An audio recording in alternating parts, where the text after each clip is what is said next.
இலங்கை போர்க்குற்றம் தொடர்பாக சர்வதேச நீதிபதிகள் கொண்ட விசாரணை அமைப்பை அந்நாட்டு அரசை உருவாக்கலாம் என ஐநா மனித உரிமைகள் ஆணையத்தில் அமெரிக்கா தீர்மானம் கொண்டுவர உள்ளதாக தகவல் வெளியாகியிருக்கிறது. அமெரிக்காவின் இந்த நிலைப்பாட்டை கண்டித்து ஜெனீவாவில் தமிழர்கள் இன்று போராட்டம் நடத்த இருக்கிறார்கள். இதுபற்றி அங்கிருக்கும் நம் மூத்த செய்தியாளர் விஸ்வநாத்திடம் நாம் கேட்கலாம். விஸ்வநாத், அமெரிக்காவின் தீர்மானத்தில் இருக்கும் சாரம்சங்கள் என்னவாக இருக்கிறது?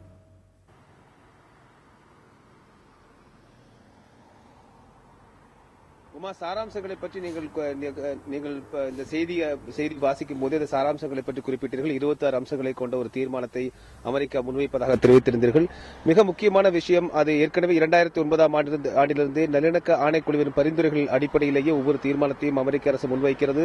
அந்த நல்லிணக்க ஆணைக்குழுவின் பரிந்துரைகளை இலங்கை அரசாங்கம் நிறைவேற்ற வேண்டும் என்பதுதான் சர்வதேச சமூகத்தினுடைய நீண்டகால கோரிக்கையாக இருந்திருக்கிறது. ஆனால் கிட்டத்தட்ட 6 ஆண்டுகள் கடந்தும் கூட அந்த பரிந்துரைகள் எதுவும் இதுவரை நிறைவேற்றப்படவோ அதற்கான நடவடிக்கை எடுக்கப்படவோ இல்லை என்பதுதான் சர்வதேச சமூகத்தின் கவலை மட்டுமல்ல, ஒட்டுமொத்த தமிழருடைய கவலையாக இருக்கிறது.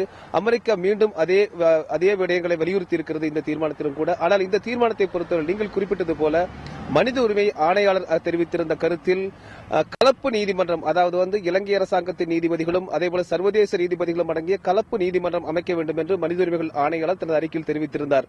ஆனால் அமெரிக்கா தன்னுடைய வரைவறிக்கையில் சர்வதேச நீதிபதிகளை கொண்ட ஒரு நீதி பொறிமுறையை, அதாவது சிஸ்டமேட்டிக் ஒரு ஜுடிஷியல் சிஸ்டத்தை இலங்கை அரசாங்கமே உருவாக்க வேண்டும் என்ற ஒரு கோரிக்கையை முன்வைத்திருக்கிறது தீர்மானத்தில். இந்த கோரிக்கைக்கும் அடிப்படையில் பார்க்க போனால் இலங்கை அரசாங்கத்தை பொறுத்தவரை ஆரம்பத்திலிருந்தே உள்நாட்டு விசாரணையே போதுமானது, நாங்கள் உள்நாட்டிலேயே விசாரித்து இந்த பிரச்சனைகளை தீர்த்துக் கொள்கிறோம் என்பதுதான் இலங்கையுடைய நிலைப்பாடாக இருந்தது. அப்படி பார்க்கும் பொழுது ஐநா மனித உரிமைகள் ஆணையாளர் தெரிவித்திருந்த கருத்துக்கும் அமெரிக்கா தெரிவித்திருந்த கருத்திற்கும் வேறுபாடாக இருக்கும். அதே சமயத்தில் இது முழுக்க இலங்கை அரசாங்கத்துக்கு ஒத்துப்போவது போன்ற ஒரு தீர்மானத்தை அமெரிக்கா முன்வைக்கிறது என்ற குற்றச்சாட்டுத்தான் புலம்பெயர் தமிழர்களும் அங்குள்ள ஈழத் தமிழர்களும் முன்வைக்கிறார்கள். இது பற்றி பேசுவதற்காக நமது சுவிஸ் செய்தியாளர் தர்ஷன் தற்போது நம்முடன் இருக்கிறார்.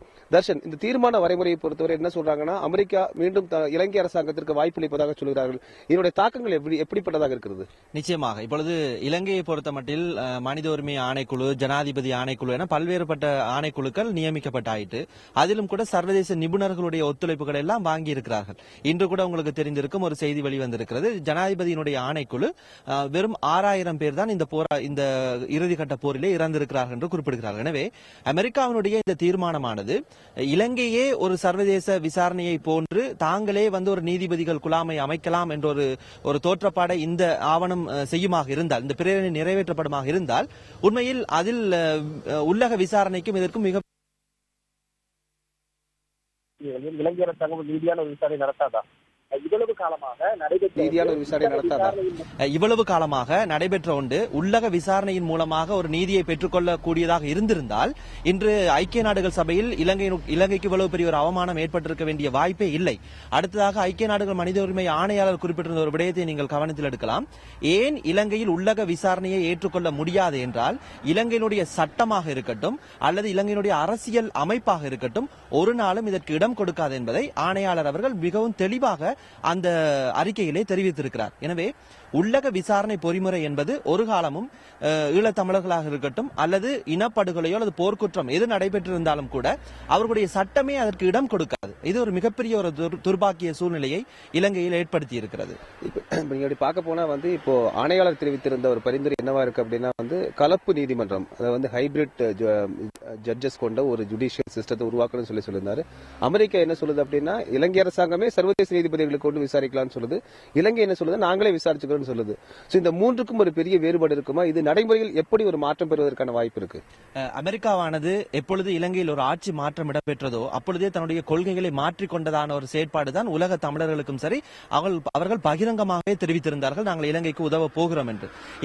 இந்த அறிக்கையில் கூட அமெரிக்கா இப்பொழுது முதலாவது வரைபாக இதை ஏற்படுத்தி இருக்கிறார்கள். இதிலே பார்த்தீர்களேனால் அந்த ஐக்கிய நாடுகள் சபையினுடைய ஆணையாளருடைய அறிக்கையினை அப்படியே நிவர்த்தி செய்துவிட்டு ஒரு அறிக்கையினை சமர்ப்பித்தால் அதை ஏற்றுக்கொள்ளக்கூடிய மாதிரி இருக்காது என்பதனால் ஒரு வார்த்தை ஜாலமாக இலங்கையே ஒரு சர்வதேச விசாரணைக்கான ஒரு நீதிபதிகளை அமைத்த ஒரு செயற்பாட்டு திட்டத்தை கொண்டு வர வேண்டும் என குறிப்பிட்டிருப்பது ஒரு விதமான ஒரு ஏமாற்று வேலையாக தான் இது இருக்க முடியும் என்று கருதுகிறோம். அப்படி பார்க்கும்பொழுது இப்ப சர்வதேச விசாரணையும் பொது வாக்கெடுப்பும் அப்படிங்கறத தொடர் ஒரு கோரிக்கையா இருக்கு. பட் அந்த வகையில பார்க்கும்போது மூன்று அமைப்புகளுமே, ஐநா மனித உரிமைகள் ஆணையம், இலங்கை அரசாங்கம், அமெரிக்க அரசாங்கம் என்ற மூன்று தரப்புகளுமே ஒரே ஒரு பாதையை நோக்கி செல்வதாக இருக்கிறது.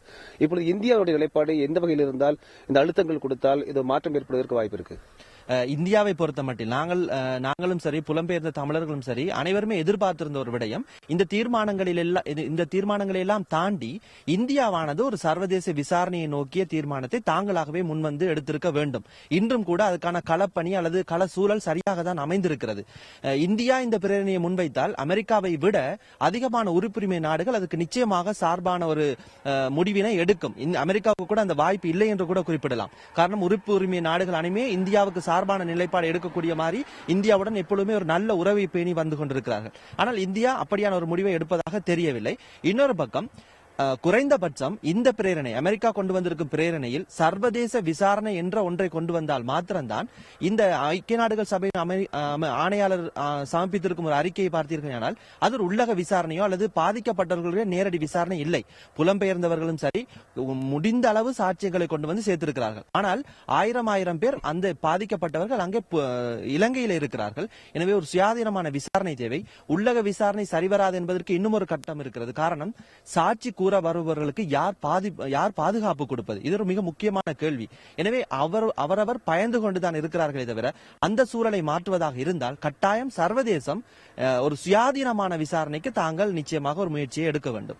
இன்றைய நடக்கக்கூடிய இன்றைய பேரணியை பொறுத்தவரையிலும் என்ன விதமான கோரிக்கைகளை முன்வைக்கிறார்கள்? பொது வாக்கெடுப்பு மட்டும்தானா, அதே போல சர்வதேச விசாரணை மட்டும்தான் கோரிக்கையாக இருக்க போகிறது? என்ன விதமான அழுத்தங்களை கொடுக்க ஜெனீவாவில் கூட போகும் தமிழர்கள் முடிவு செய்திருக்கிறார்கள்? மிகப்பெரிய ஒரு தோல்வியினை புலம்பெயர் தமிழர்களும் சரி, இந்த புலம்பெயர் அமைப்புகளும் சரி, தங்களுடைய இந்த அரசியல், இந்த கடந்த போராட்டத்துக்கு பிறகு இந்த 5 வருட காலத்தில் மிகப்பெரிய தோல்வியை தழுவி இருக்கிறார்கள். அந்த தோல்வி என்னவென்றால், இது ஒரு இனப்படுகொலை.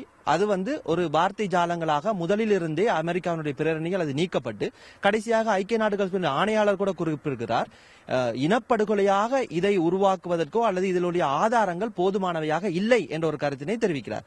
அந்த கருத்து நிச்சயமாக ஏற்றுக்கொள்ளக்கூடியது. இன்று வந்திருக்கக்கூடிய சாட்சியங்களுக்கு தாண்டி இனப்படுகொலை தான் இடம்பெற்றது என்பதனை இலங்கையில் விசாரித்தால் தான் அது உண்மையில் தெரியக்கூடிய வாய்ப்புகள் இருக்கிறது. எனவே ஆரம்பத்திலிருந்தே இந்த இனப்படுகொலை என்ற வசனம் நீக்கப்பட்டது அனைவரிடத்திலும் ஒரு ஆதங்கத்தையும் கோபத்தினையும் ஏற்படுத்தி இருக்கிறது. சர்வதேசத்தை நம்பி இருக்கிறோம், கடந்த 5 வருடங்களாக சர்வதேசத்திடம் நீதி கேட்கிறோம், ஆனால் இன்று வரை அதற்கான நீதியும் கிடைக்கவில்லை.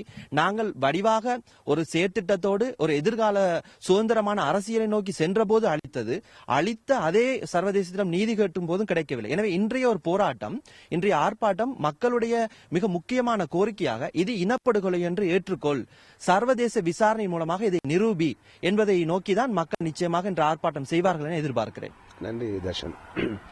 உமா, நீங்கள் இப்ப தர்ஷன் ராஜகோபால் பேசி நீங்க கேட்டிருக்கலாம். இதுதான் இன்றைய நிலவரமாக இருக்கிறது. அது மட்டும் இல்லாம இன்றைய நாளை பொறுத்தவரையிலும் இன்றைய ஐநா மனித உரிமை ஆணைய கூட்டத்திலே அமெரிக்காவுடைய பிரதிநிதிகள் என்ன செய்ய போறாங்க அப்படின்னா, தாங்கள் கொண்டு வர முன்வைத்திருக்கக்கூடிய தீர்மானத்தை பற்றி உறுப்பு நாடுகளோடு கலந்துரையாட போறாங்க. இன்னைக்கு நாளைக்கு கலந்துரையாட போறாங்க. இதற்கு பிறகு 24ஆம் தேதி ஐநா மனித உரிமைகள் ஆணையத்திலே தனது அறிக்கையை அமெரிக்கா தாக்கல் செய்யவிருக்கிறது. அதற்கு பிறகு அதன் மீதான பொது விவாதங்கள் நடத்தப்பட்டு 30ஆம் தேதி வாக்கெடுப்பு நடத்தப்படும். அந்த அடிப்படையில் அதற்குள்ளாக இந்த அமெரிக்க பிரேரணையில் அமெரிக்காவுடைய தீர்மானத்தில் என்ன விதமான மாற்றங்களை கொண்டு வர வேண்டும் என்பதற்காக, அதற்காக அழுத்தங்கள் கொடுப்பதற்காக தமிழர்கள் முடிவு செய்திருக்கிறார்கள். இதற்கிடையில் இந்தியா என்ன நிலைப்பாடு எடுக்கப் போகிறது என்பதை பொறுத்துதான் இந்த தீர்மானத்தினுடைய ஆழம் தெரிய வரும். உமா.